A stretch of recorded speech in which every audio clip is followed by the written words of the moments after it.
The walls of the Habsburg Empire echoed with power. Its halls shimmered with gold. Yet beneath the surface, whispers of treachery and ambition constantly churned. This dynasty, which ruled vast swathes of Europe for centuries, knew glory and stability. It also knew the chilling touch of plots, betrayals, and desperate gambles that almost tore its world apart. From the deepest shadows of royal courts to the highest peaks of military command. These are the stories of 5 conspiracies that came terrifyingly close to changing everything. Number 5. The war general's epic betrayal and the emperor's fury.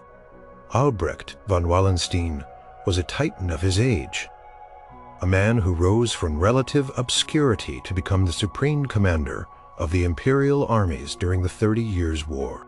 His story was one of staggering ambition, military genius, and a thirst for power that eventually led him to the brink of a monumental betrayal against his liege, Emperor Ferdinand II. The air around him crackled with a dangerous blend of admiration and suspicion. Born in Bohemia, Wallenstein was a Protestant by birth, but a shrewd conversion to Catholicism opened doors to patronage and immense opportunity. He possessed a financial acumen that few could match, building up vast estates and personal wealth. When the 30 Years' War erupted in 1618, tearing the Holy Roman Empire apart in a maelstrom of religious and political conflict, Wallenstein saw his chance. He offered to raise an army for Emperor Ferdinand II, not on the emperor's meager dime, but on his own, paid for by contributions from conquered territories. This was a radical proposition, and Ferdinand, desperate for troops, agreed. Wallenstein delivered. He created an army unlike any other, a personal force of mercenaries, loyal not to the emperor directly but to Wallenstein himself. This army swelled to tens of thousands, a highly effective and terrifying war machine that ravaged enemy lands, living off the land and securing crucial victories for the Habsburg cause. He became Duke of Friedland and Mecklenburg, accumulating immense personal power, his domains effectively a semi-independent state within the empire. He was ruthless, brilliant, and completely indispensable. Yet, this very indispensability was his undoing. Wallenstein's independence alarmed many in the imperial court, and among the Catholic League, particularly the powerful Spanish Habsburg faction, who saw his influence as a threat. Whispers began to circulate. Was he truly loyal to the emperor, or was he playing his own game? Contemporary accounts, like those collected by historians such as Goroman, suggest Wallenstein harbored grander ambitions than merely serving his sovereign. He was known to have secret discussions with enemy powers: Sweden, Saxony, France, claiming to be gathering intelligence but fueling deep suspicions in Vienna. His dealings were always shrouded in mystery, his true intentions an enigma, even to his closest associates.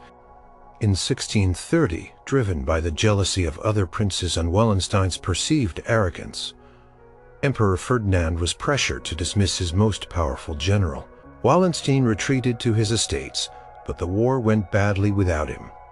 Imperial forces suffered devastating defeats, including the Battle of Breitenfeld. Desperate, Ferdinand recalled Wallenstein in 1632, granting him even more sweeping powers.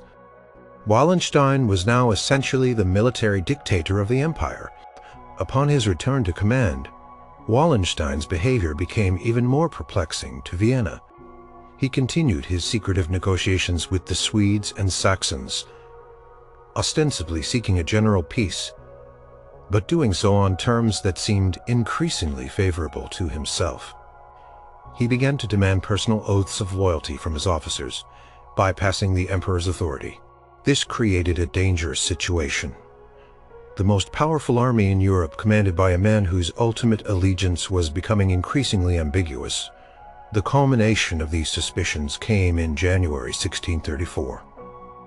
Wallenstein gathered his senior officers at Pilsen, Bohemia.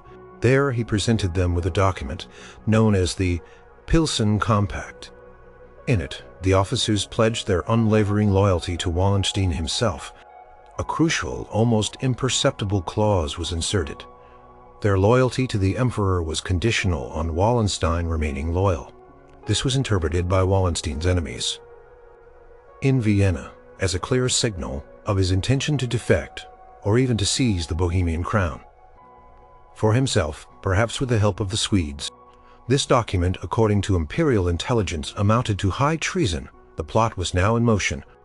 Wallenstein, with his vast army, was in a position to turn the tide of the war in any direction he chose. He controlled large territories, had immense personal wealth, and the loyalty of a formidable fighting force. If he had openly declared against the emperor, or if his switch to the enemy side had been successful, the Habsburg cause in the 30 Years' War could have collapsed entirely. Bohemia, the ancestral heartland of the Habsburgs, might have been permanently lost. The entire imperial structure, already strained by years of war, could have shattered. Wallenstein was not just a general. He was an alternative center of power, a kingmaker who could become king. He was within days, perhaps even hours, of making a decisive move that would redefine the war and reshape the map of Europe. But Ferdinand II, although pious and often hesitant, was no fool.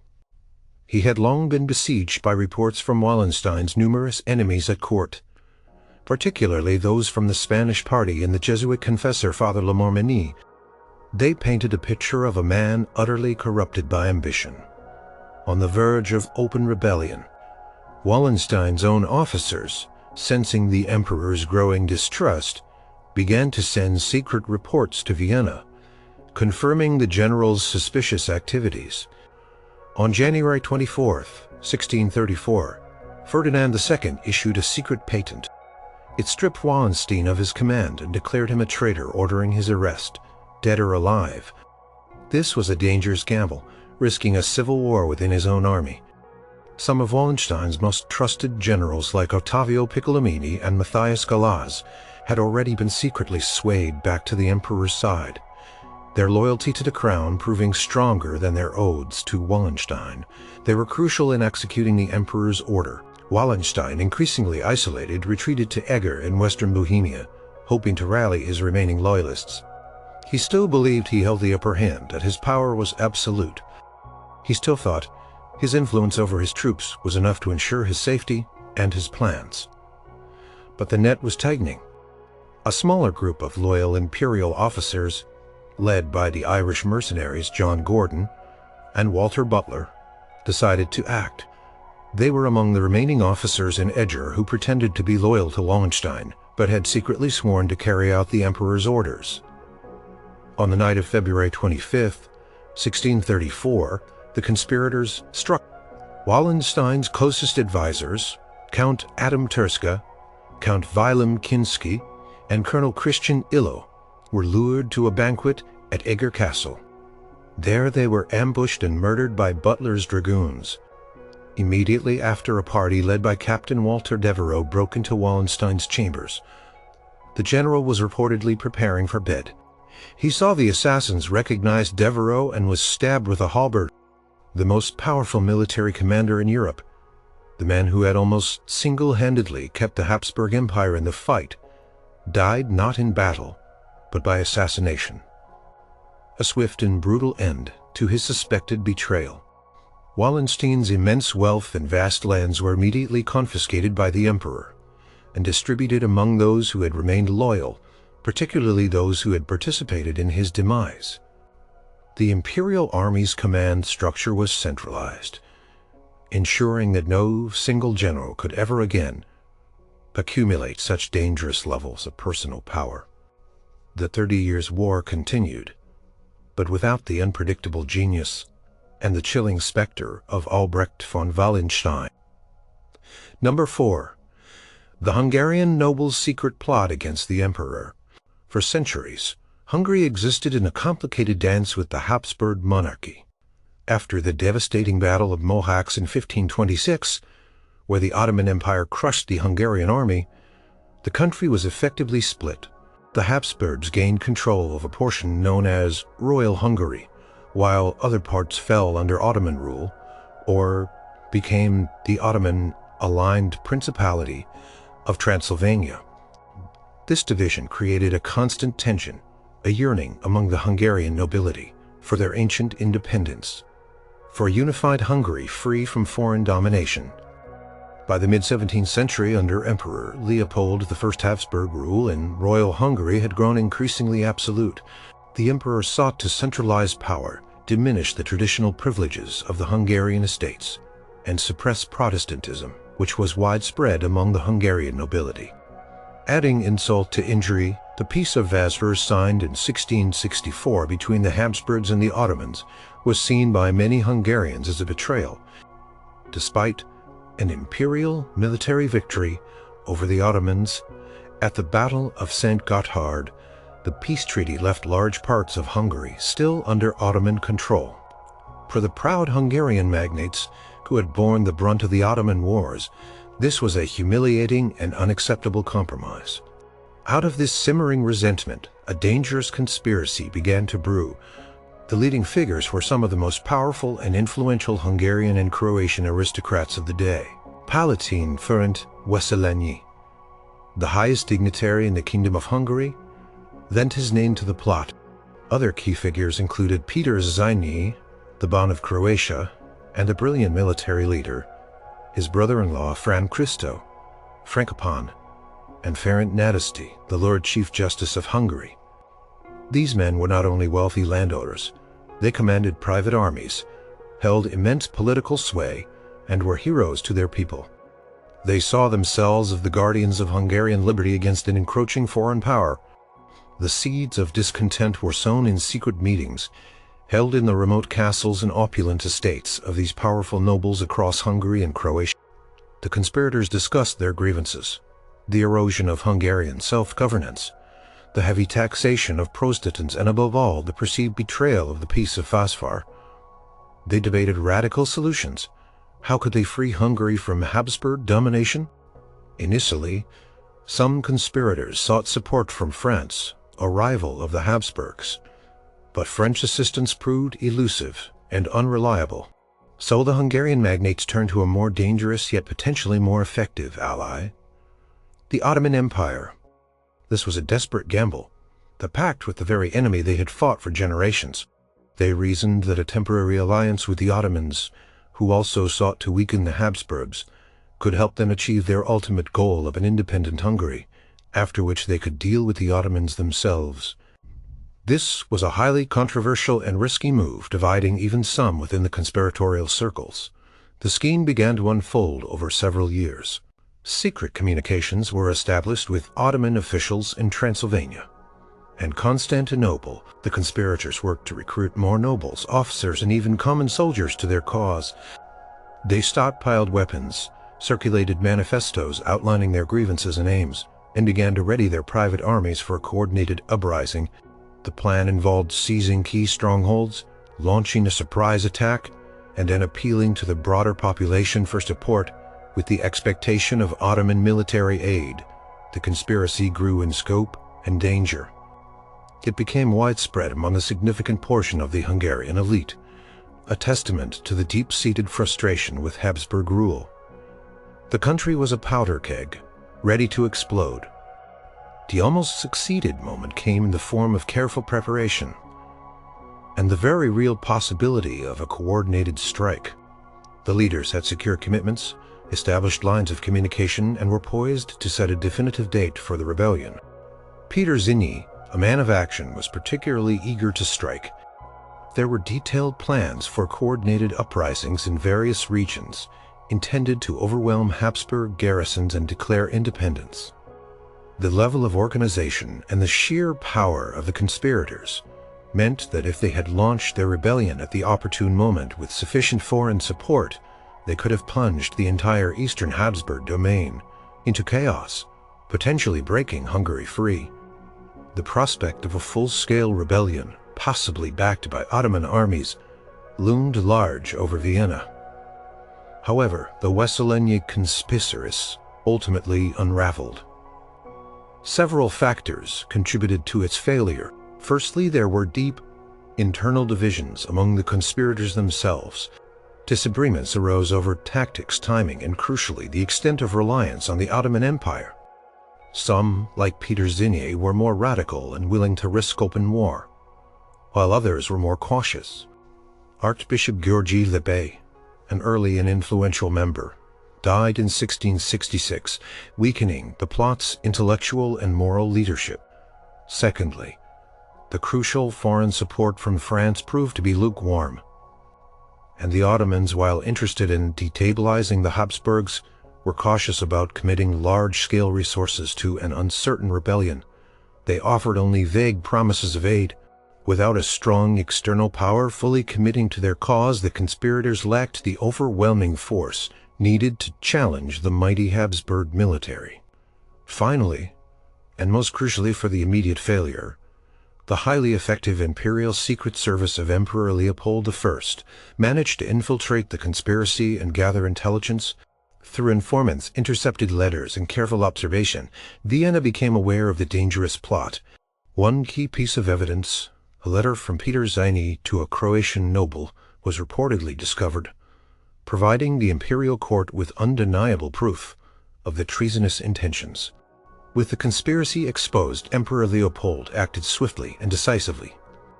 In 1670, orders were issued for the arrest of the key figures. Ferenc Wesselényi had died in 1667, sparing him the fate of his co-conspirators. But Peter, Zrinyi, Ferenc, Nadezhdy, and Fran Cristu Frankopan were apprehended and brought to Vienna for trial. Despite their pleas of innocence and arguments that they were simply trying to defend Hungarian liberties, they were found guilty of treason. The aftermath was brutal. In 1671, the leaders of the conspiracy were publicly executed. Peter Zinier and Fran Cristu Frankopan were beheaded in Wiener Neustadt, while Ferenc Nadezhdy suffered the same fate in Vienna. Their vast estates were confiscated and their families ruined. This period, known in Hungary as the Decade of Mourning, or Decennium Luctus, saw a harsh repression of Hungarian autonomy. The emperor's rule became even more absolute. Hungarian noble privileges were curtailed, Protestantism was severely persecuted, and German influence in administration and military matters significantly increased. While the plot failed to achieve its immediate aims, its brutal suppression sowed the seeds for future Hungarian uprisings, most notably Thokoli's Revolt and Rákóczi's War of Independence, decades later, forever changing the relationship between Hungary and the Habsburg crown. Number 3. The Emperor's mad dash and his family's betrayal. In the late 16th and early 17th centuries, the heart of the Holy Roman Empire beat not in Vienna, but in the majestic Haguenay Castle, overlooking Prague. This was the seat of Emperor Rudolf II, a complex and enigmatic ruler. Rudolf was a man of paradoxes, a brilliant patron of the arts and sciences, a collector of unparalleled curiosities, and a sponsor of astronomers like Tycho Brahe and Johannes Kepler. Yet he was also increasingly reclusive, prone to fits of melancholy, paranoia, and deep-seated mental instability. His obsessions with alchemy and astrology often took precedence over the affairs of state, leaving the vast Habsburg domains adrift. Rudolf's eccentricities and neglect of governance began to breed deep discontent within his own family. His younger brother, Archduke Matthias, was ambitious, politically astute, and unlike Rudolf, pragmatic. Matthias saw himself as the capable alternative, a steady hand to guide the sprawling Habsburg lands through the turbulent waters of religious tension and political rivalry that marked the dawn of the 17th century. The seeds of this internal Habsburg conspiracy, later known as the Bruderzwist or fraternal strife, were sown in Rudolf's erratic rule. He refused to marry or produce a legitimate heir, threatening the dynastic succession. He made arbitrary decisions, neglected his ministers, and relied instead on a shadowy coterie of alchemists and astrologers. His policies regarding religion were also inconsistent, sometimes tolerant towards Protestants, at other times instigating crackdowns, which fueled unrest especially in the strategically vital kingdom of Bohemia. As Rudolf's mental state deteriorated, the other Habsburg brothers and cousins grew increasingly alarmed and impatient. They saw their inheritance, their power, and the very stability of the dynasty jeopardized by the emperor's behavior. They feared not only a decline in Habsburg influence, but also the complete unraveling of the family's vast network of crowns and territories. The core of the conspiracy was the Habsburg Compact of 1606. This was a secret agreement forged among Archduke Matthias, Archduke Maximilian, Archduke Ferdinand of Inner Austria, and other leading Habsburg relatives. In this clandestine pact, they formally declared Rudolf II incapable of governing and agreed to elevate Matthias as the new head of the family and future emperor. This was not merely a political maneuver, it was a desperate family intervention, a power grab cloaked in the language of necessity and dynastic survival. With the compact in place, Matthias began to openly challenge Rudolf's authority. He started by securing recognition from the Hungarian and Moravian estates as their new ruler, effectively bypassing Rudolf's authority. This was a direct defiance of the emperor, a calculated move to chip away at his power base. Matthias then went a step further. He gathered an army. This was no longer just a secret family compact, it was an open rebellion sanctioned by the most powerful members of the ruling family. Rudolf, isolated in Prague Castle, was furious but increasingly helpless. He tried to rally his own forces, but he found little loyalty. His own court was rife with those who had secretly gone over to Matthias, or who were simply too afraid to openly support the erratic emperor. The financial resources to raise a loyal army were scarce, as Rudolf had mismanaged the treasury for years. The almost succeeded moment for this deep-seated familial plot came when Matthias's army began its march on Prague in 1608. This was the dramatic climax of the fraternal strife. Rudolf was trapped in his castle, surrounded by an increasingly hostile city. The situation was on the verge of plunging the entire Habsburg family and its domains into full-blown civil war. Matthias's forces were closing in. The strategic advantage was clearly with the Archduke, and the emperor had almost no means to defend himself or his position. It looked as though the Habsburg dynasty would be ripped apart by its own internal conflicts, weakening it irrevocably just years before the 30 Years' War would break out. The question was not if Rudolf would fall, but how much damage his fall would cause to the entire family. Rudolf was forced to make humiliating concessions. In 1608, under immense pressure, and with Matthias's army at the gates, Rudolf was forced to relinquish the crowns of Hungary, Moravia, and Austria. To Matthias, he signed a treaty essentially surrendering significant portions of his power and territory to his younger brother. This marked a monumental shift in Habsburg power dynamics. However, Rudolf, despite his decline, was not entirely defeated. He clung desperately to the Bohemian crown and the title of Holy Roman Emperor. In a desperate and ultimately disastrous last-ditch effort to regain control and perhaps punish his enemies, Rudolf made a catastrophic move in 1611.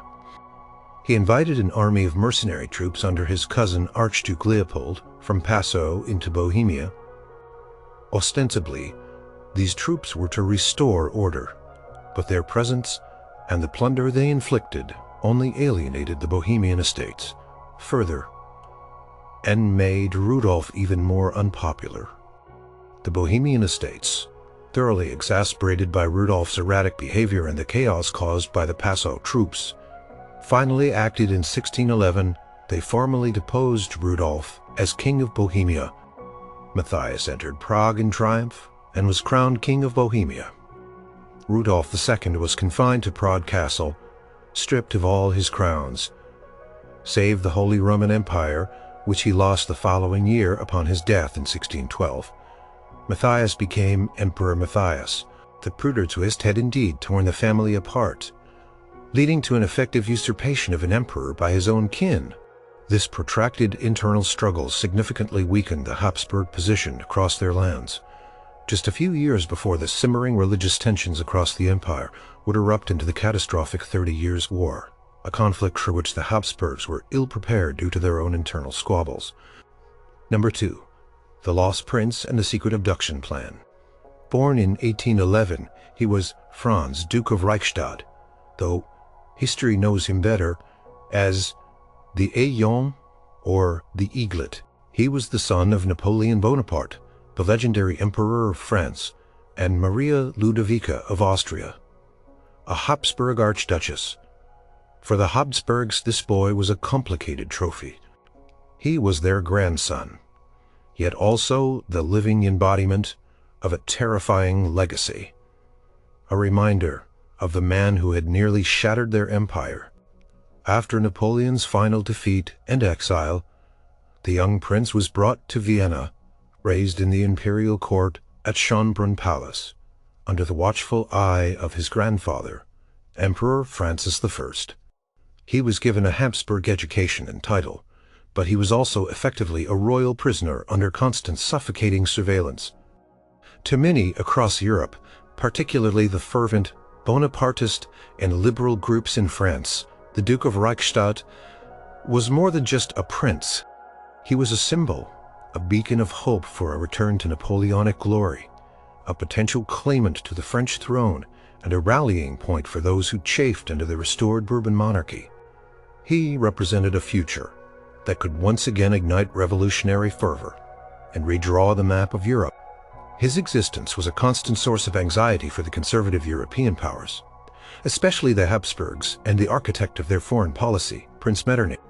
The seeds of conspiracy surrounding the Aillon were sown by the very fact of his existence and his gilded captivity. Throughout the 1820s and early 1830s, whispers and schemes began to circulate in France and beyond. Various factions, some ardent Bonapartists, others more broadly liberal or even Cardinari secret societies, recognized the Duke of Reichstadt's potential as a political pawn. They believed that if they could free him from Vienna, they could trigger a new Napoleonic era, overthrowing the Bourbons and challenging the established order. The schemes began to unfold with audacious daring.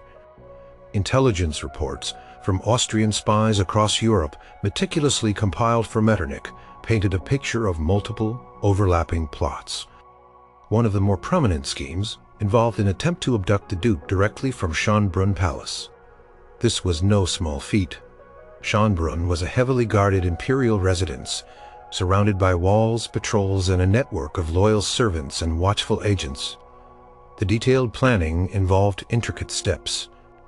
Conspirators sought to gain access to the palace, perhaps by bribing guards or cultivating informants among the Duke's personal staff. The challenges were immense. The Duke's every move was monitored. His health was delicate, and the logistical nightmare of secretly moving him across borders and through hostile territories seemed almost insurmountable. Contemporary accounts, drawing on police reports and diplomatic dispatches of the time, suggest that agents of these groups made contact with individuals in Vienna, subtly probing for weaknesses in security, trying to identify sympathetic figures. The almost succeeded moment for one of these audacious abduction plans occurred around 1832 to 1833. While specific dates and precise details of all plots remain somewhat shrouded in the secrecy of the era's espionage, there were definite periods of heightened alarm within the Austrian court. One particular scheme, believed to be spearheaded by radical Bonapartist cells in France, reportedly reached an advanced stage of preparation. The plotters had established contacts, identified potential escape routes, and were reportedly on the verge of attempting to smuggle the young Duke out of Schönbrunn. The plan might have involved a diversion, a carefully planned distraction, or even an attempt to gain entry through a less guarded section of the vast palace grounds, perhaps via a hidden passage or an unguarded carriage entrance. The agents were said to be in place, the arrangements made, and the moment of truth drawing near. A successful abduction would have caused an immediate international crisis, a cascade of diplomatic probablesses, threatening even military mobilization, threatening to plunge Europe back into the kind of widespread conflict that had characterized the Napoleonic Wars. However, Metternich's extensive and highly effective spy network proved to be the ultimate undoing of these plans.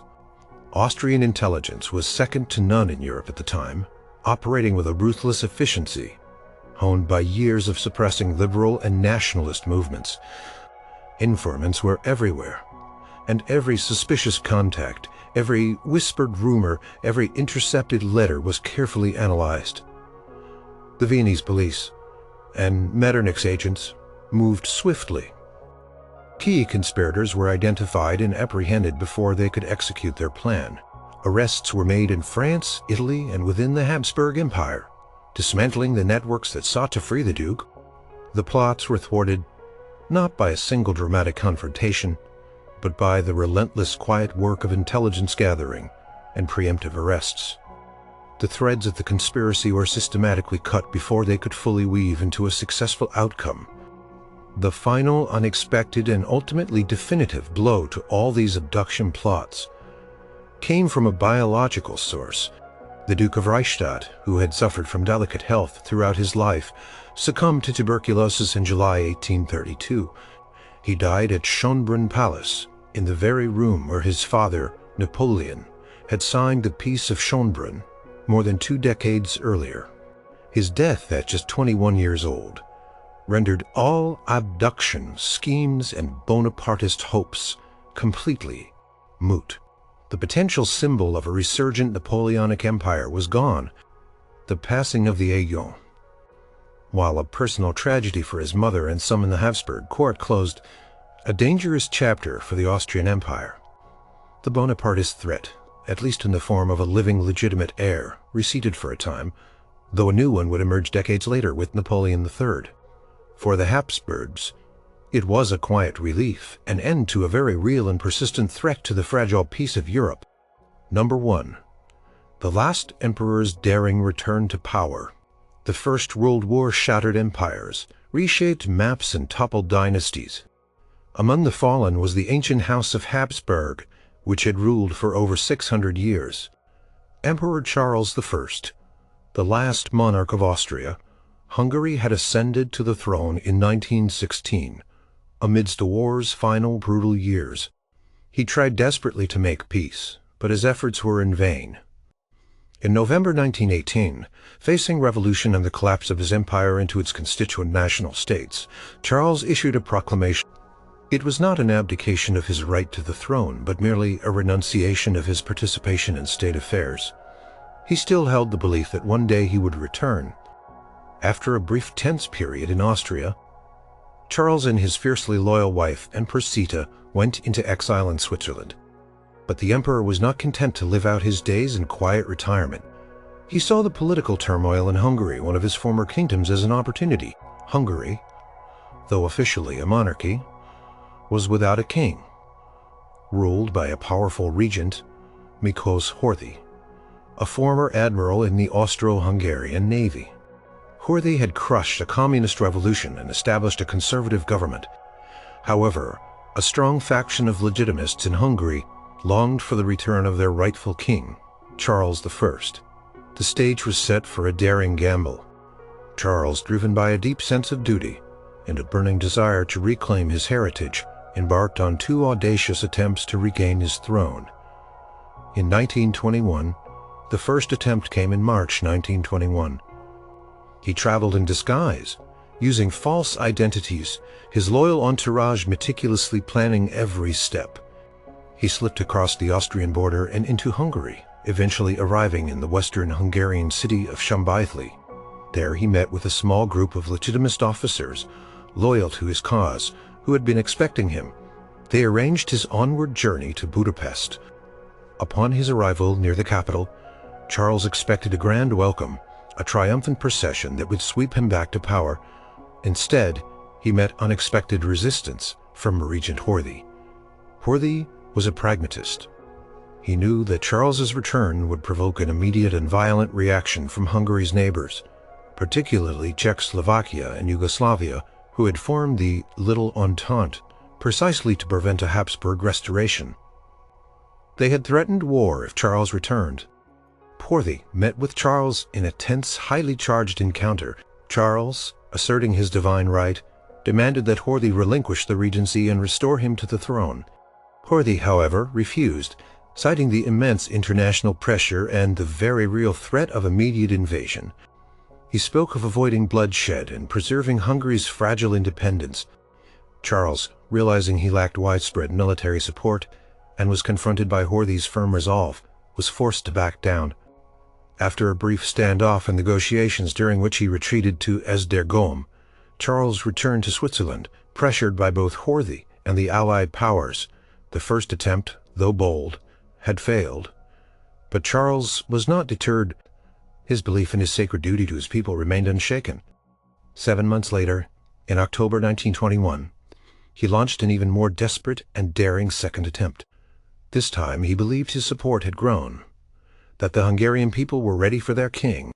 He flew back to Hungary by plane, a truly modern and audacious move for a monarch, landing near Isopron in western Hungary. Upon landing, Charles quickly gathered a small but fiercely loyal armed force.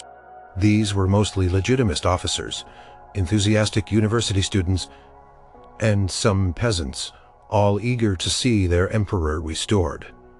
This force, though small, was animated by fervent loyalty. They began their march on Budapest, encountering skirmishes with local forces loyal to Horthy. Charles's forces initially made good progress, their morale high, their belief in their cause strong. The climax of the second attempt came just outside Budapest at the Battle of Budors. Charles's small army clashed directly with Horthy's loyalist units. For a few critical hours, the outcome hung in the balance. Charles's forces, despite being outnumbered, fought with desperate courage. Initially pushing back Horthy's more organized troops, it was the almost succeeded moment. If Charles's vanguard had broken through, if Horthy's forces had fractured, if news of a royalist victory had spread through the capital, the path to the throne might have been clear. The fate of Hungary and perhaps the shape of Central Europe teetered on a knife's edge. Charles was so close to reclaiming his crown just a few kilometers from the capital, but Horthy's forces rallied. Crucially, trains full of hastily organized armed students and peasants, loyal to the regent and fearing a return to the old order, arrived from the countryside. These unexpected reinforcements turned the tide. Charles's forces were now hopelessly outnumbered, outmaneuvered, and lacking heavy weapon. Casualties mounted on both sides. Faced with the prospect of a bloody civil war, Charles, always keen to avoid bloodshed among his people, reluctantly ordered a halt to the fighting. His forces were compelled to retreat. The unraveling of this second plot was swift. The international powers of the Little Entente again threatened war. If Charles returned, Horthy, with the support of the majority of the Hungarian army and a significant portion of the population, acted with decisive force. Charles and Empress Zita were arrested. The last Habsburg emperor and empress were taken by British warship to the island of Madeira, a remote Portuguese island in the Atlantic. There, in April 1922, barely 6 months after his second attempted return, Emperor Charles I died from pneumonia, a broken man at just 34 years old. His death marked the definitive end of any practical possibility of a Habsburg restoration in Hungary or Austria. The Hungarian National Assembly formally deposed the Habsburg dynasty, cementing Horthy's regency and ensuring that Hungary would remain a kingdom without a king. The 600-year reign of the Habsburgs had truly and finally come to an end.